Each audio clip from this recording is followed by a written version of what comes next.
Auf Spanisch kann ich es nicht, aber ich verlese Ihnen den Urkundentext dann auf Deutsch. Der Vorstand der Friedrich August von Hayek Gesellschaft verleiht dem argentinischen Staatspräsidenten Javier Gerardo Milei Buenos Aires für seinen ambitionierten Anlauf zur marktwirtschaftlichen Sanierung der Republik Argentinien, besonders für den Mut und die Konsequenz seines Ansatzes im Sinne der österreichischen Schule, mit dem er der Welt zugleich ein ermutigendes Beispiel für die Kraft freiheitlicher Ideen in einem demokratischen Gemeinwesen gibt, die Friedrich August von Hayek Medaille 2024.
Buenas tardes, y obviamente si estaría en un típico acto de Argentina diría hola a todos.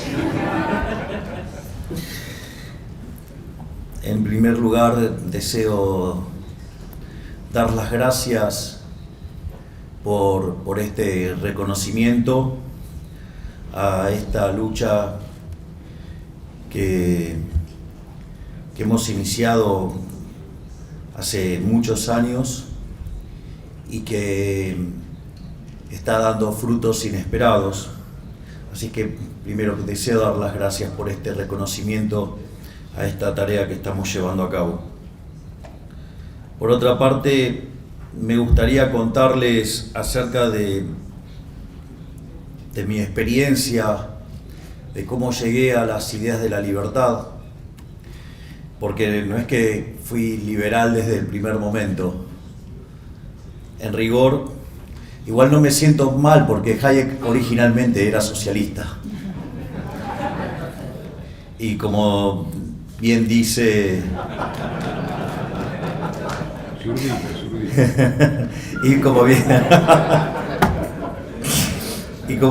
como bien decía Mises que el conocimiento en economía llevaba al liberalismo, y como decía Hayek, si los socialistas supieran de economía no serían socialistas. Así es que cuando aprendí economía pasé a ser liberal. Pero más en la previa yo contaba lo complicado que era para las ideas de la libertad en los ámbitos académicos. Seguramente si ustedes le preguntaran o le preguntan a algún economista de alguna universidad pública argentina o también de universidad privada quién es Ludwig von Mises, le va a contestar que cree que es el 9 de la selección de fútbol de Holanda. Y en ese ámbito hostil es en el cual los economistas en Argentina nos formamos. Básicamente, la formación que yo recibí originalmente fue una formación de lo que se denomina la escuela post-keynesianos, keynesianos tardíos, que son una rama de los keynesianos que tienen algunos tintes hasta cuasi marxistas. En ese sentido, fui contaminado por un montón de malas ideas, como que es necesaria la intervención del Estado, es necesaria la regulación, los empresarios son villanos y la inflación es multicausal y es culpa de cualquier cosa menos de la emisión monetaria.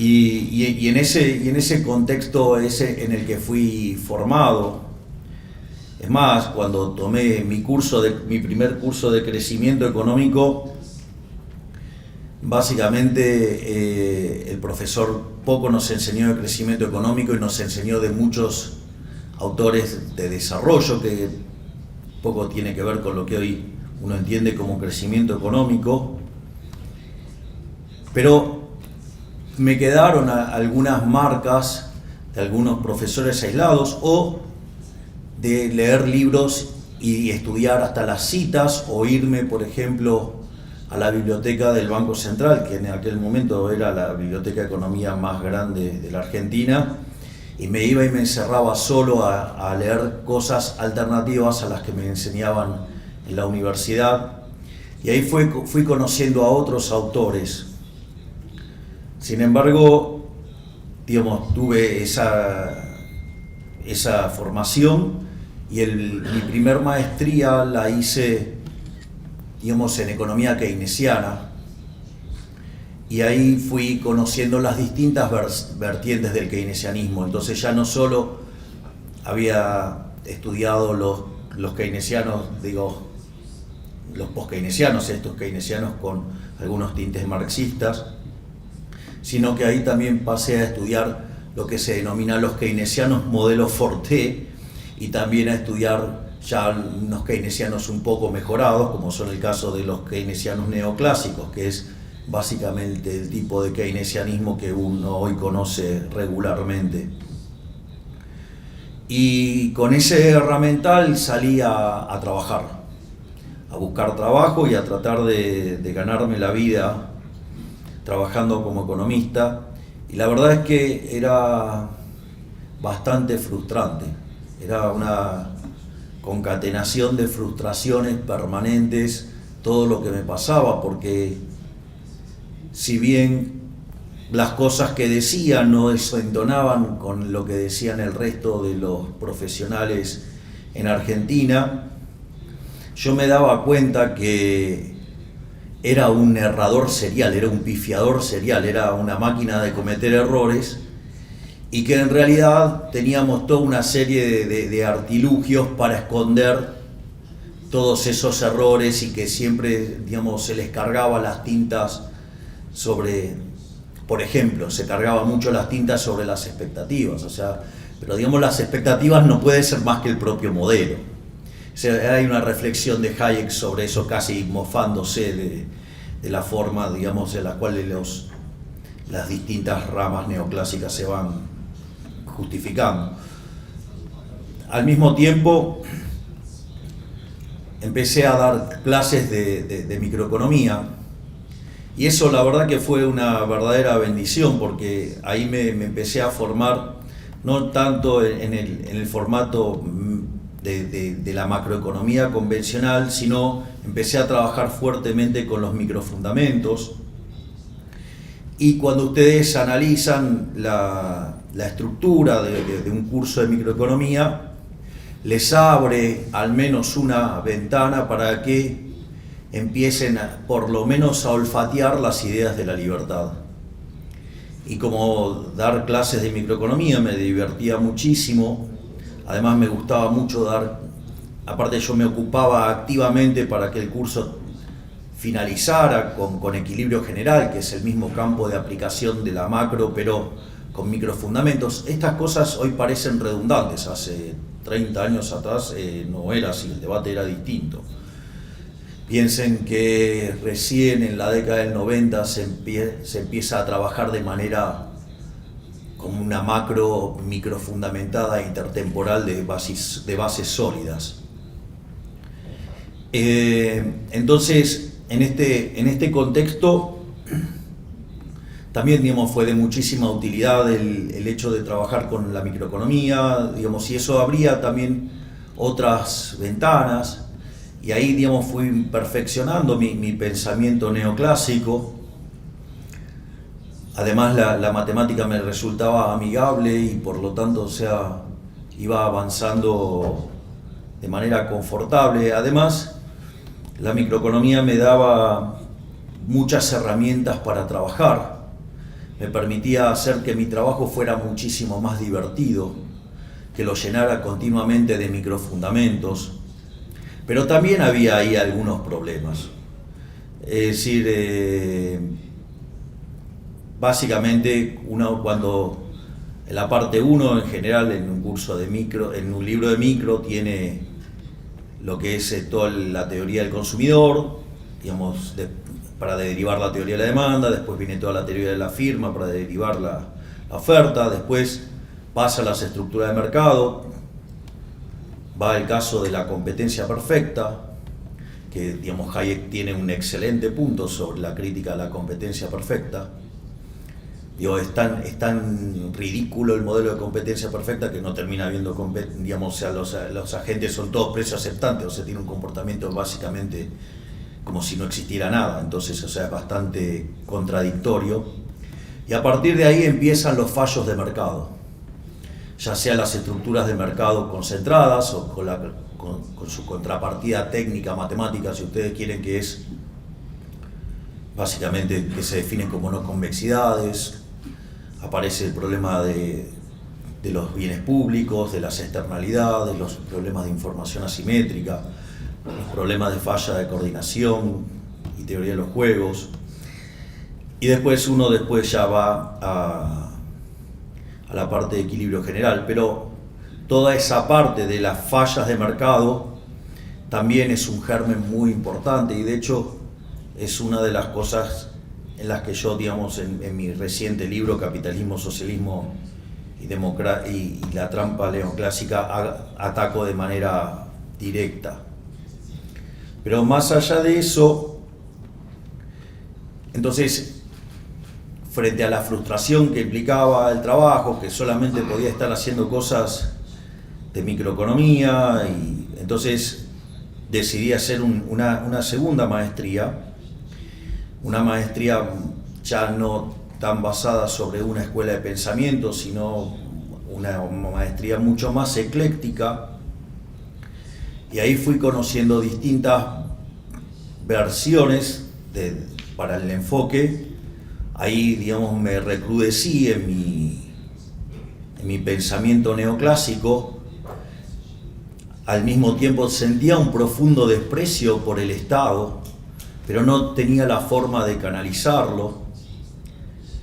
Es decir, Argentina estaba sufriendo la parte final del programa de convertibilidad, y en ese contexto tenía claro que el Estado no era la solución, que el Estado era el problema, pero las herramientas que tenían no eran las correctas, y entonces seguía acumulando frustraciones con el herramental que tenía. Y cuando empecé esta segunda maestría, ahí me encontré con toda la literatura nueva del crecimiento económico. Ahí me encontré de vuelta con algunas de mis errores de juventud, porque una de las cosas que me pasó cuando miraba solo los libros de crecimiento económico, en muchos de los libros de crecimiento económico había una cita maravillosa de Robert Lucas Jr., que en paz descanse, que dice: cuando uno empieza a analizar este tipo de cuestiones, el crecimiento económico, las consecuencias sobre el bienestar humano son tan fuertes que uno no puede pensar en ninguna otra cosa. Siendo un joven estudiante de la licenciatura en Economía, lo primero que pensé es que, otro profesor que cree que su materia es la más importante de todas. Sin embargo, cuando ya estaba haciendo mi segunda maestría, fue muy revelador eso, y es así que me empecé a involucrar de manera muy activa con los temas de crecimiento económico, y todo eso me llevó, digamos, no solo a especializarme en crecimiento económico, con y sin dinero, es decir, en el fondo me estaba preparando para saber cómo hacer para bajar la inflación y cómo hacer crecer a una economía, que dicho sea de paso, por puro orden espontáneo puro, la fuerza del cielo, me pusieron justamente en el país de la inflación y en el país de la decadencia como presidente. Digamos, eso sería un canto a Adam Smith y también a Hayek, que tanto nos enseñó acerca de cómo funciona el sistema de precios.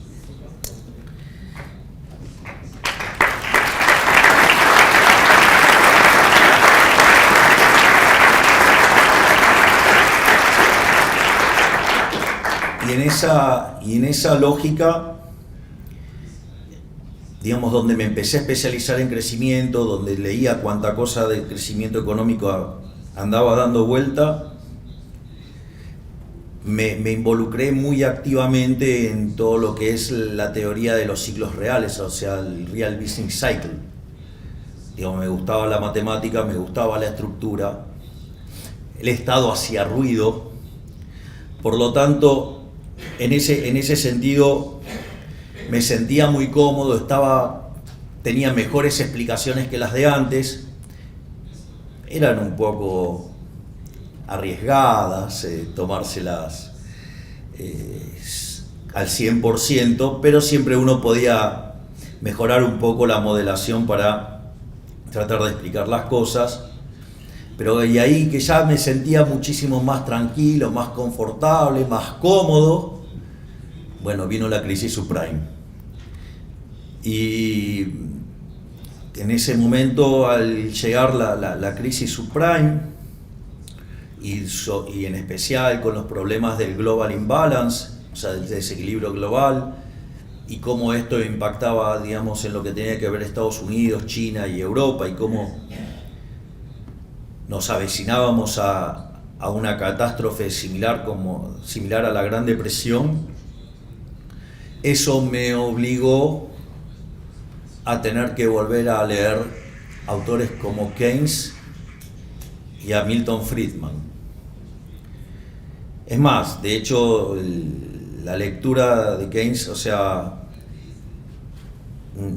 en mi caso no solo me quedé con leer la teoría general, o sea, he leído varios libros sobre Keynes, pero confieso que casi patológicamente la teoría general la leí 5 veces, a punto tal que hasta escribí un libro que se llama Desenmascarando la mentira keynesiana. O sea, por lo tanto, eso me permitió también reconectar con otras partes del debate, pero igual me sentía frustrado, y una de las cosas que dije, bueno, solamente me voy a dedicar al crecimiento económico, las cosas que diga son válidas en el largo plazo. En cuanto a mi trabajo, utilizo los fundamentos micro y basta, y no me hago más problema. Y ahí estaba feliz con el crecimiento económico.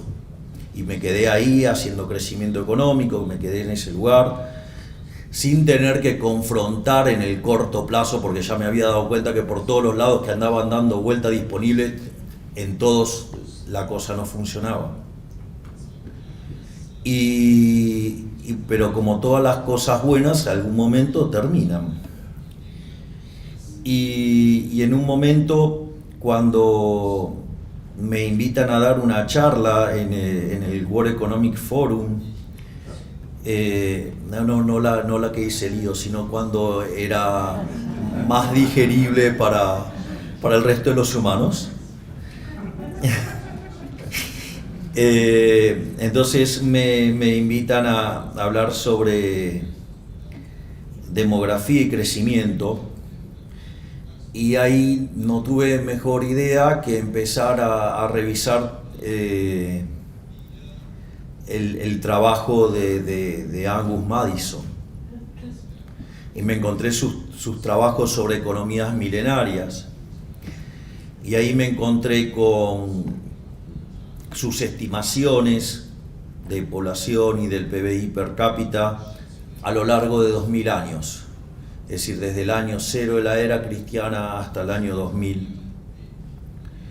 Y una de las cosas que me rompió los ojos era lo que en la teoría del crecimiento se llama el palo de hockey.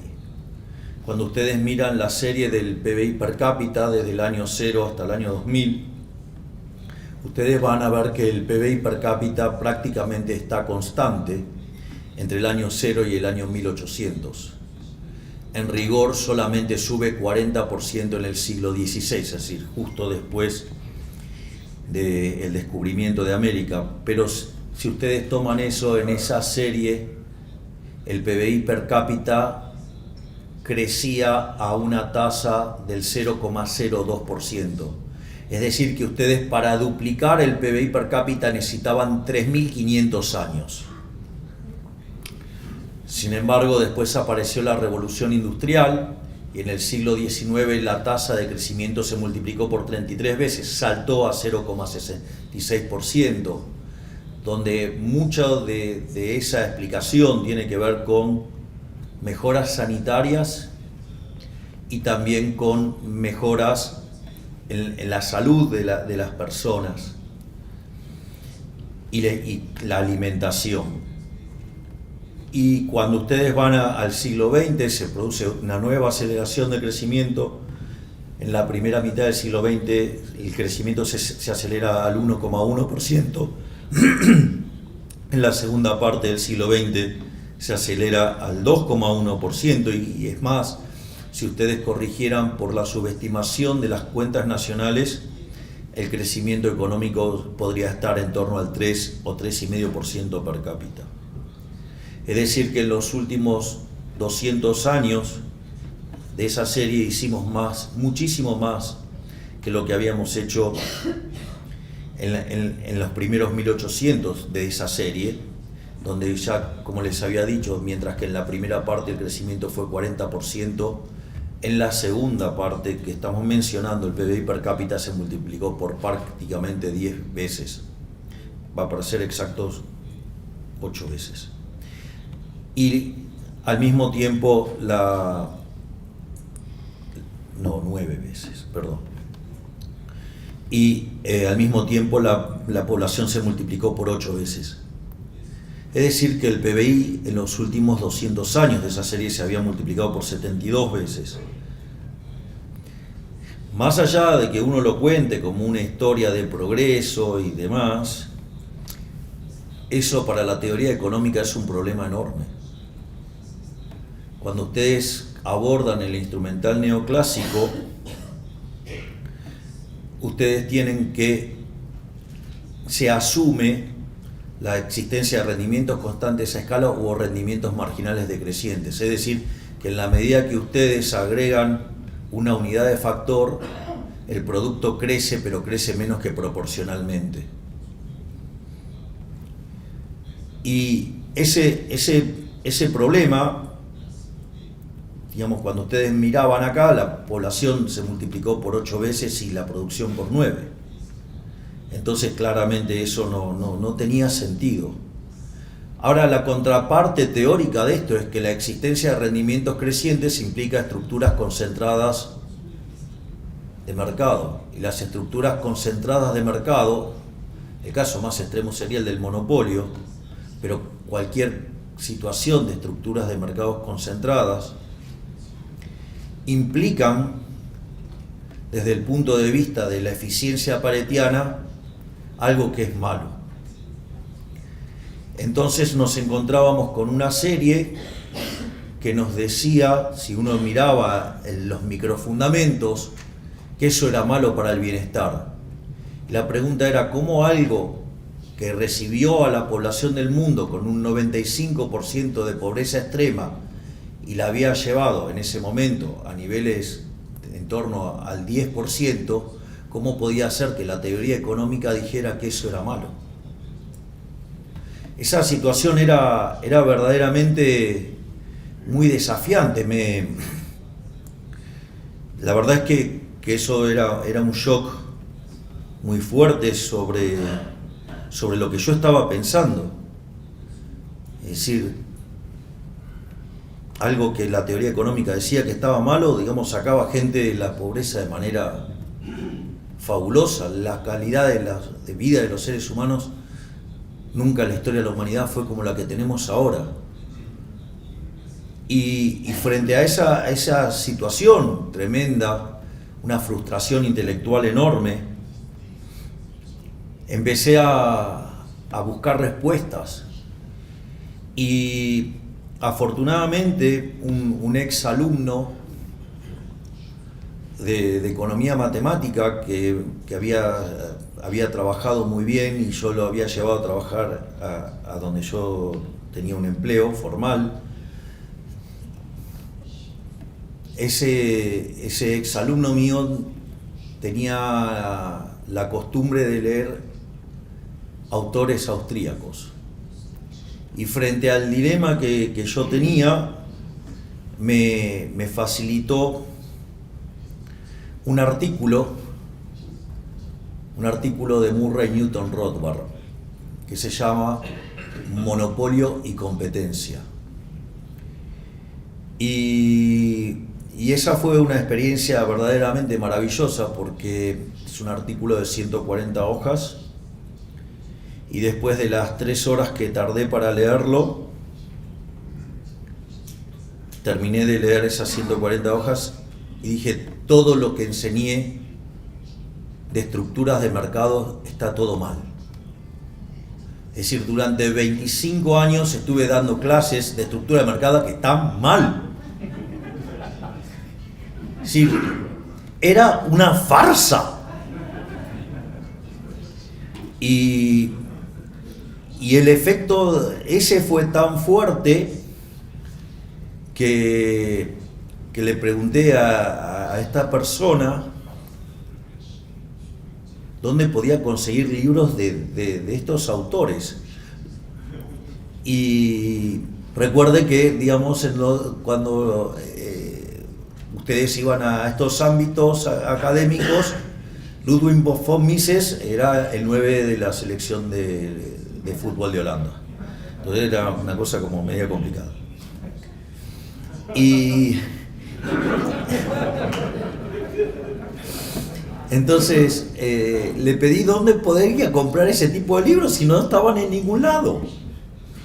Y entonces me recomendó una librería que vendía libros de Editorial Unión, donde publica, por ejemplo, el profesor Jesús Huerta de Soto, a quien tanto admiro, y otros tantos autores maravillosos. Y entonces fui y empecé a comprarme todos los libros que veía me gustaban y entonces me compré, sería cerca de 20 libros, y no compré más libros porque no tenía plata. Es decir, necesitaba la plata para volver en taxi a mi casa. Y dentro de esos libros que compré El hombre, la economía y el Estado, el tomo 1 y el tomo 2, y compré también el tomo 3, Poder y Mercado, que es cuando Murray Newton Rothbard ya se vuelve anarcocapitalista o crea el anarcocapitalismo. Y le pregunté al dueño de la librería si al otro día volvía, y entonces me dijo que sí. Entonces saqué la cuenta de cuánto necesitaba para comer, de cuánto necesitaba para los taxis, cuánto ir al trabajo, y todo el dinero que me quedaba me lo gasté todo. Y me habré comprado como en esos 2 días 50 libros, y así empecé a leer, y empecé a leer los autores de la escuela austríaca, y fue una experiencia maravillosa. O sea, estaba descubriendo un mundo nuevo, y tengo algunas anécdotas con algunos libros que son maravillosos, ¿no? Digo, por ejemplo, uno de esos libros que me compré fue La acción humana, y yo recuerdo que me senté frente a La acción humana, una edición de tapa dura, y me lo leí de punta a punta. No recuerdo, digamos, cuánto tiempo tardé en hacerlo, pero creo que tuve como encerrado 2 o 3 días hasta que lo terminé de leer. Y solamente me levantaba para comer, ir al baño y llevar a pasear a Conan. Y quedé deslumbrado con ese libro. Pero ese libro lo había dejado marcado. Entonces fui y me lo compré de vuelta, pero para tenerlo bien. Pero me di cuenta que quería seguir trabajando con el libro, que el otro ya lo había marcado. Entonces dije, bueno, me voy a comprar, o sea, este lo voy a dejar al lado del que primero marqué todo, este lo voy a dejar intacto para, en caso de emergencia, rompa el celofán y léalo. Y fui y me compré otro más y me lo llevé a la oficina. Entonces, cada vez que estaba aburrido en la oficina, lo que hacía era abría aleatoriamente cualquier parte del libro de Mises, de la acción humana, y entonces iba donde empezaba ese capítulo y me lo leía todo de vuelta. Y ese proceso lo fui haciendo a lo largo de varios días, y un día abro y estaba subrayado, vuelvo a abrir y estaba subrayado, vuelvo a abrir y estaba subrayado. Bueno, me di cuenta que me había leído por tercera vez La acción humana. Por lo tanto, digamos, Mises es un autor que ha tenido un impacto enorme sobre mí. También leí Socialismo, que también es una obra de arte, Dinero y crédito bancario. Hay un libro que es maravilloso y que sirve para entender mucho de los problemas que enfrentamos los liberales, que es La mentalidad anticapitalista, y que explica por qué la gente odia al capitalismo de libre empresa. También esto lo complementaba con las clases de Huerta de Soto en YouTube, y empecé a asistir a círculos de liberales. Y cuando empecé a leer Hayek me resultaba bastante difícil, pero después con el tiempo lo fui asimilando.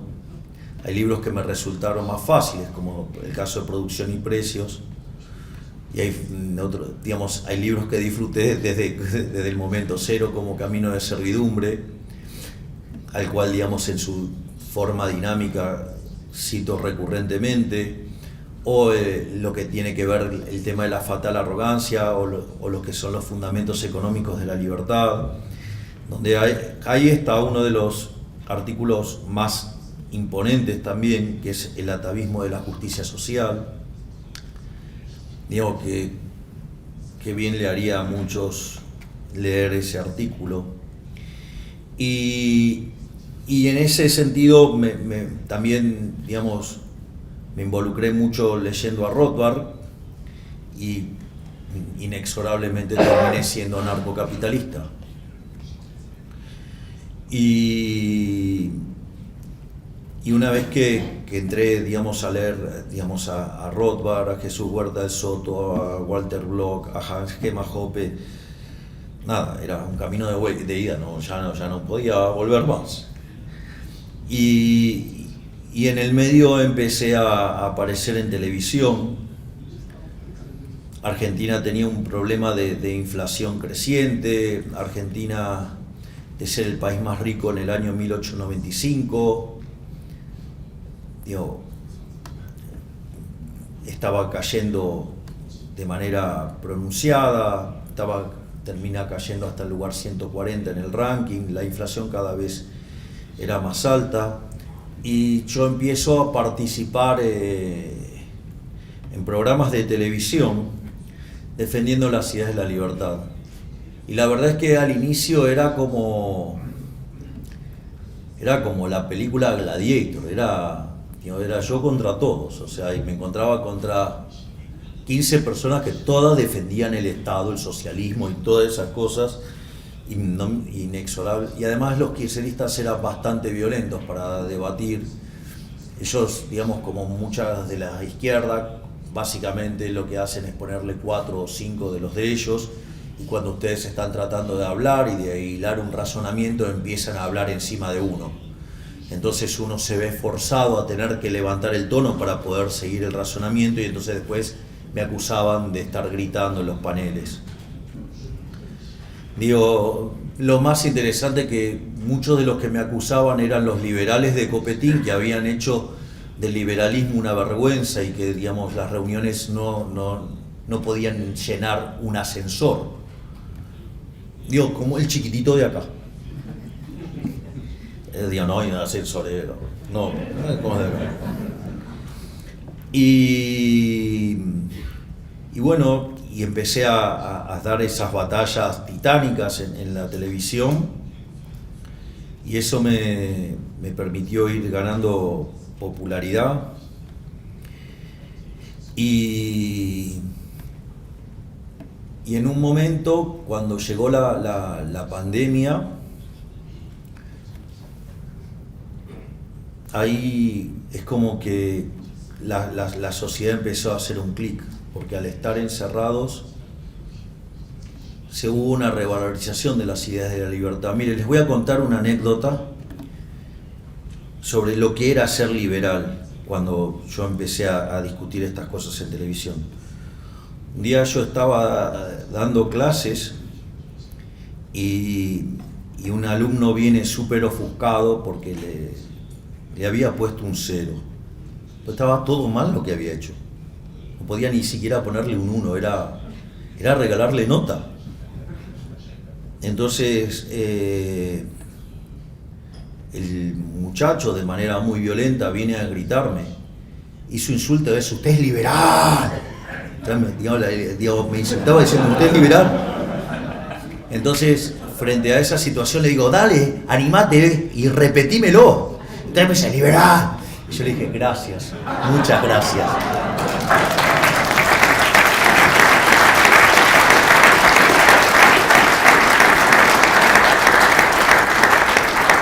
Pero sin lugar a dudas, con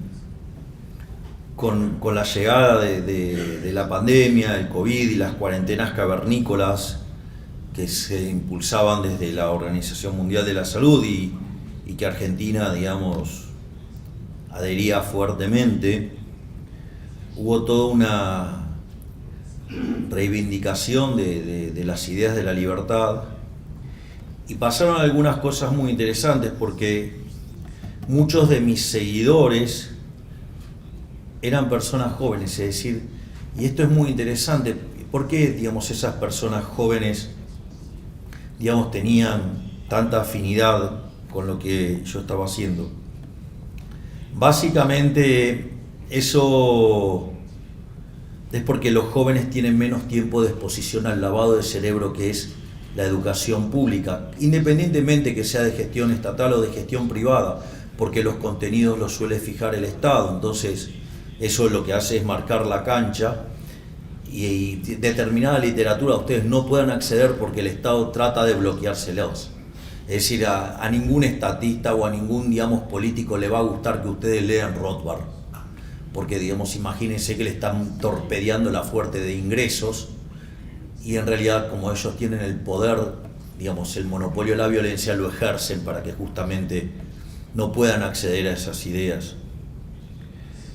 Entonces, los jóvenes en ese sentido, además, son rebeldes frente al status quo. El status quo en Argentina era socialista, por lo tanto la rebelión natural de los jóvenes iba a ser hacia el liberalismo, y por alguna cuestión, digamos, les resultaba agradable lo que yo hacía, y entonces empezaron a seguirnos.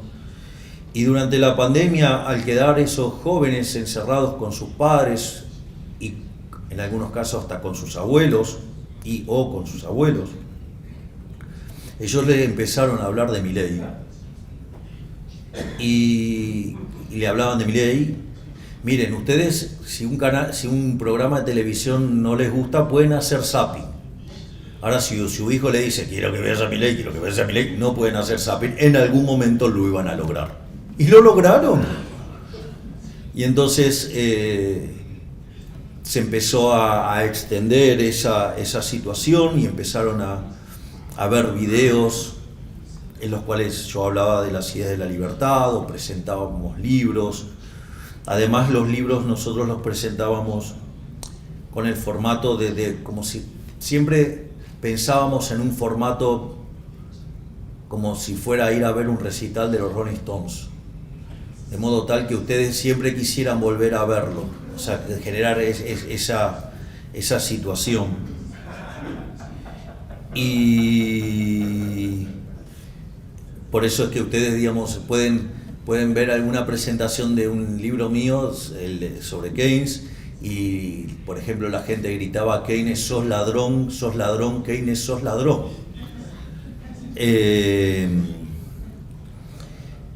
Y cuando uno iba avanzando en esto de la pandemia, y con la llegada del gobierno de Alberto Títere Fernández,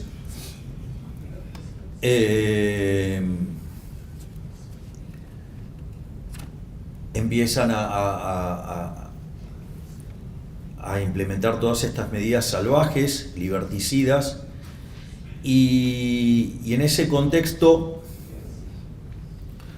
lo que empieza a haber es un intento de censura. Digamos, hoy un diputado, digamos, que se llama Leandro Santoro, que en ese momento hasta casi se presentaba como casi un vocero no oficial de Alberto Fernández, iba a los canales de televisión y pedía abiertamente por la censura de los liberales. De hecho hay una entrevista en la cual usted le dice al dueño de un medio: ustedes son unos irresponsables, ¿cómo van a permitir que en el horario central aparezca un loco de pelos largos diciendo que hay que cerrar el Banco Central? Y entonces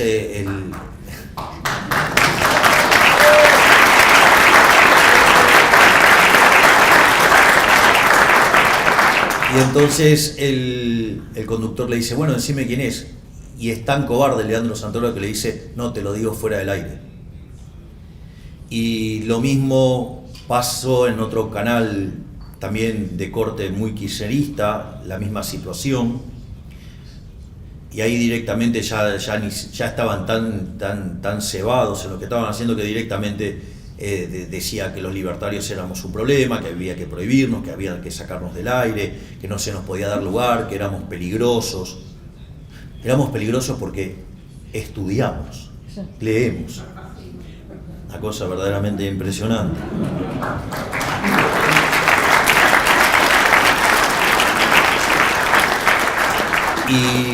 Y frente al avance de la censura, digamos, a nosotros eso nos planteaba un problema. Siempre hablo en primera persona del plural porque, digamos, todo esto sin mi hermana, el jefe, no lo podría haber hecho. Y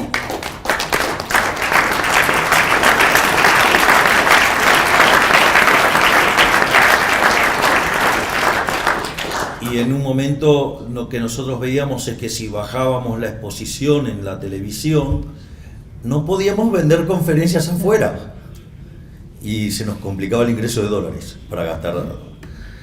Entonces, frente a esa situación donde veíamos en riesgo nuestros ingresos, o sea, no es tan romántico el ingreso mío a la política, eso es lo que quiero decir. Nos dimos cuenta que la única forma de cambiar las cosas era meterse y disputar desde adentro. Miren, si ustedes van a ver un partido de fútbol de Argentina, en Argentina es muy lindo, supongamos la selección argentina, y ustedes van a ver las banderas, los cánticos, la forma que la gente se expresa. Ahora, el choripán. Y claro, hay que sacárselo a los peronistas. ¿Quién dijo que es solo de los peronistas el choripán? El choripán es de los argentinos.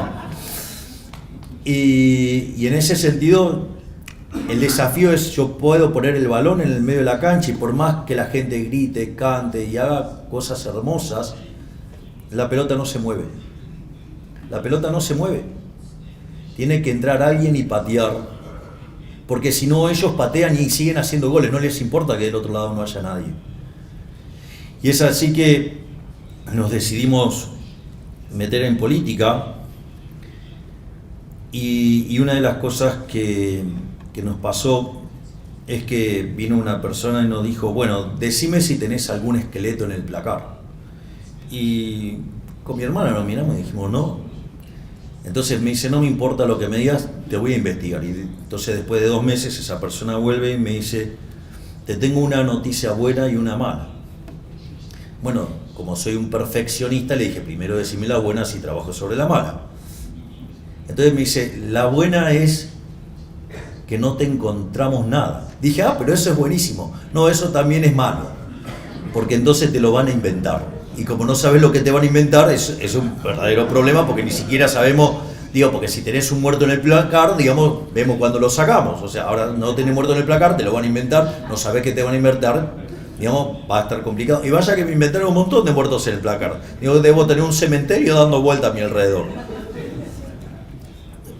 Y me acuerdo que cuando empezamos ese proceso, primero nos dijeron que no íbamos a poder formar partido, y formamos partido. Después nos dijeron que no íbamos a poder pasar las PASO, que es un mínimo de 2%, y las pasamos. Y nos habían dicho que no podíamos sacar más que el 5% de los votos, que ni de casualidad iba a poder llegar a ser diputado, que íbamos a perder contra el voto en blanco, que íbamos a perder contra la izquierda. Y la verdad es que estaba pasando algo interesante. En ese momento la doctora Patricia Bullrich, con quien yo después competí en la presidencial, y hoy estoy orgulloso de que sea mi ministra de Seguridad, que está poniendo de rodillas a los malditos delincuentes.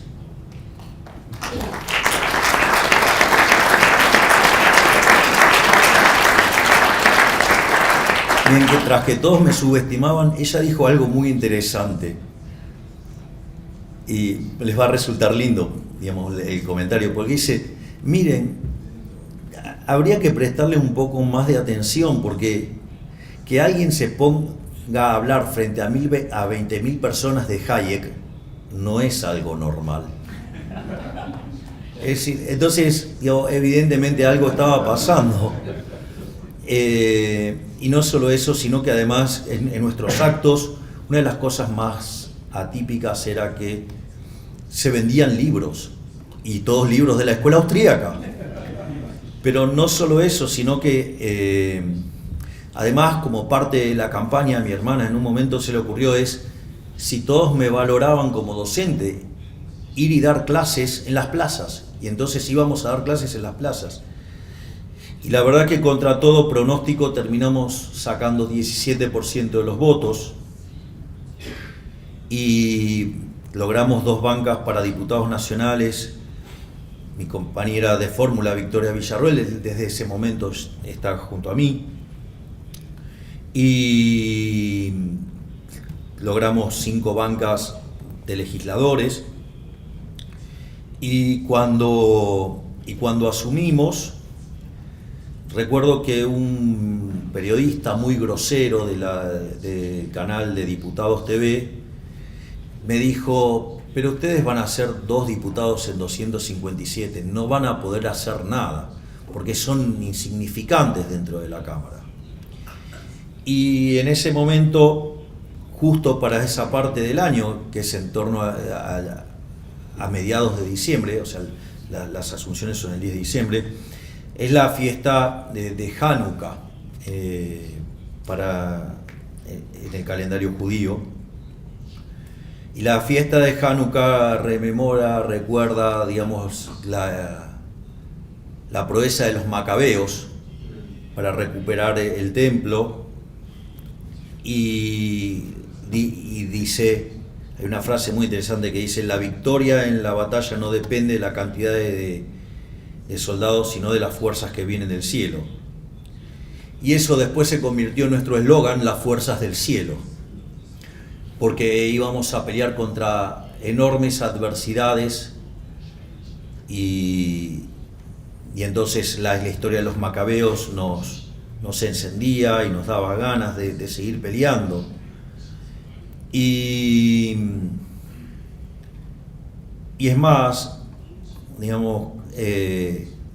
como hombre de fe también, era como una historia de David y Goliat. Pero si ustedes leen Nietzsche, dice que en realidad uno cree que David era el débil y que Goliat era el fuerte. Y lo que dice Nietzsche es que no, están equivocados, el fuerte era David porque de su lado tenía el Creador. Así es que con esa fe es que nosotros empezamos a avanzar fuertemente y ahí se le ocurre una idea maravillosa nuevamente a mi hermana, el jefe, porque como liberal no podía, como liberal libertario, anarcocapitalista, no podía cobrar mi sueldo, porque ese sueldo está tomado de impuestos que se pagan coactivamente, por lo tanto, o sea, para mí representaba una contradicción, o sea, no podía resolver esa situación. Digo, no estoy diciendo que todos tienen que elegir eso, digamos, o sea, pero justo yo, digamos, anarcocapitalista no mapeaba eso.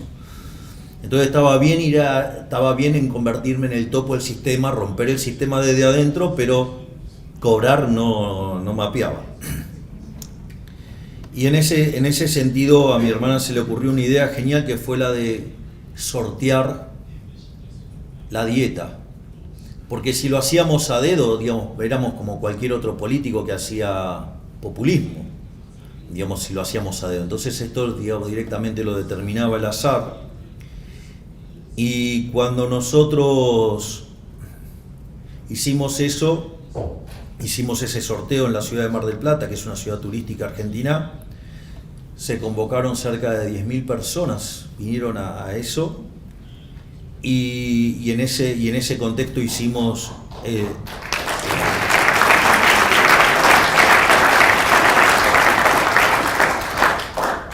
el sorteo de la dieta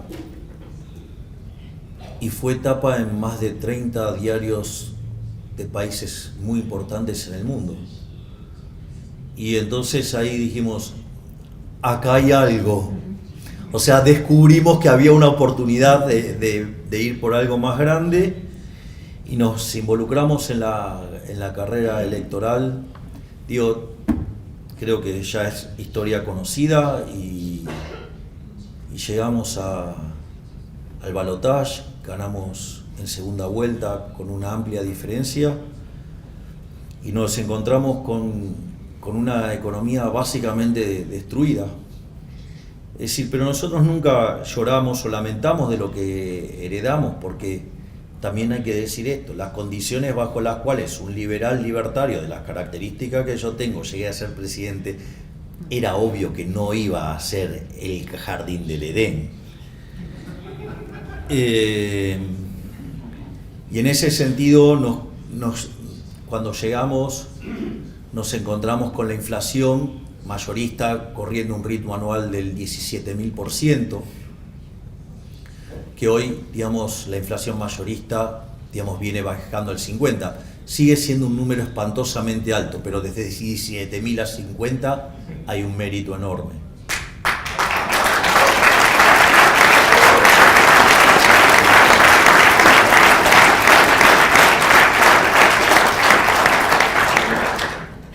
Al mismo tiempo, nos encontramos con un déficit fiscal de 15 puntos del PBI, 5 en el Tesoro, 10 en el Banco Central, y nosotros hablábamos de la motosierra, pero decían que era imposible hacer el ajuste que nosotros planteábamos.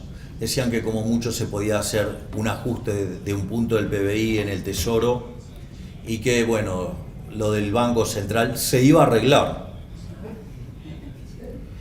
Yo quisiera saber cómo se iba a arreglar si el gobierno anterior además nos había dejado 4 bases monetarias venciendo a un día al momento de asumir, o con 50.000 millones de dólares de deuda contra importadores, 15.000 millones de dólares de deuda contra importadores, contra dividendos, 90.000 millones de dólares expresados en pesos de vencimiento de deuda, 25.000 millones de dólares de vencimiento de deuda externa cuando, digamos, se nos había caído el acuerdo con el Fondo Monetario Internacional, y nosotros decidimos emprender un ajuste, y hoy les digo que a 6 meses de haber asumido hemos hecho el ajuste fiscal más grande de la historia argentina.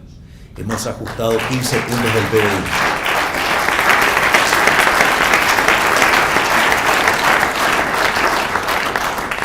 Y no solo que estamos doblegando la inflación, hoy la inflación mensual viene viajando a un ritmo aproximadamente del 3,5%, pero nosotros tenemos un sistema de devaluaciones el tipo de cambio del 2%, con lo cual la verdadera inflación en Argentina viene corriendo en torno al 1,5%. Y esto es muy importante también porque frente a otros casos de estabilización, nosotros no tuvimos que ir a la hiperinflación previa para que se licúen los saldos reales. Nosotros no expropiamos, es decir, no hubo una suerte de plan Bonex donde se robó a los depositantes y se violentó el derecho a propiedad. Nosotros no hicimos controles de precios, ni directos ni inducidos, y tampoco fijamos el tipo de cambio.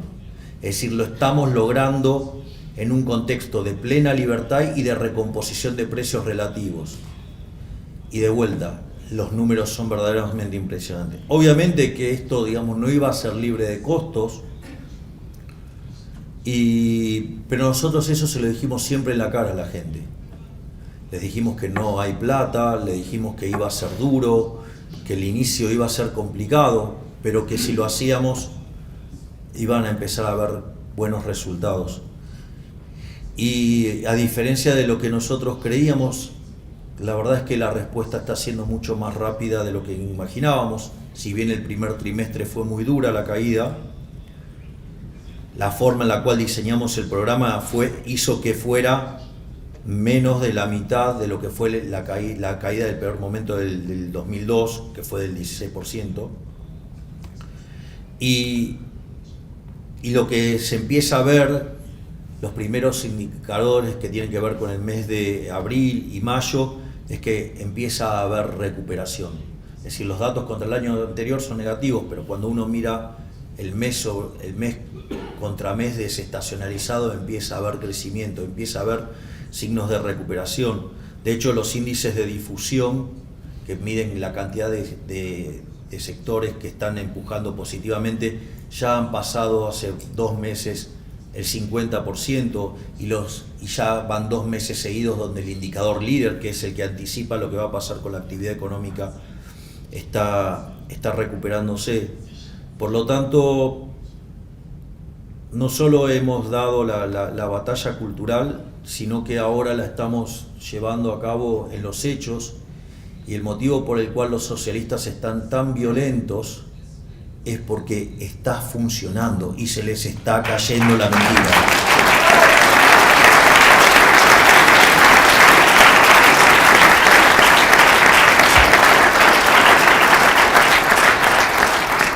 Y finalmente, quiero dejar algunas reflexiones.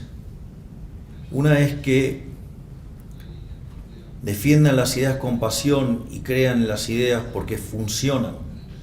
Nosotros no solo es que la política no nos acompañó en estos primeros meses de gestión, porque no nos votó ninguna ley, no nos sacó ninguna ley.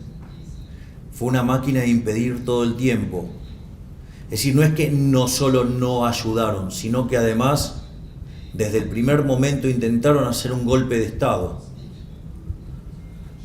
Y a pesar de todas las trabas, todos los intentos de desestabilización, todos los ataques que hemos recibido, estamos saliendo, estamos siendo exitosos en controlar la inflación y está la actividad recuperándose.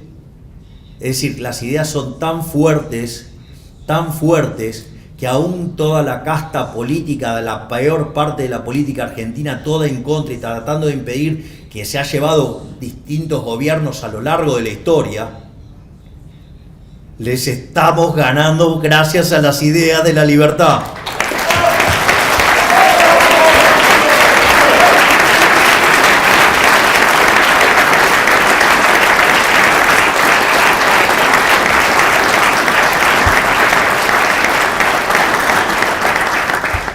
Y finalmente,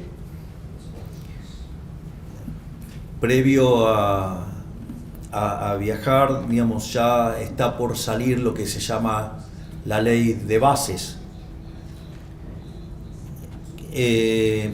Para que se den una idea, la reforma estructural más grande que se hizo Argentina fue en la década del 90, en el gobierno de Menem, y esa ley bases, que ha sido mutilada en parte por la política, así como está hoy, es 5 veces más grande que la reforma de Menem. Y si ustedes toman el decreto de necesidad y urgencia que todavía está vigente, las reformas estructurales que hemos hecho son 8 veces más grandes que la que hizo en Menem.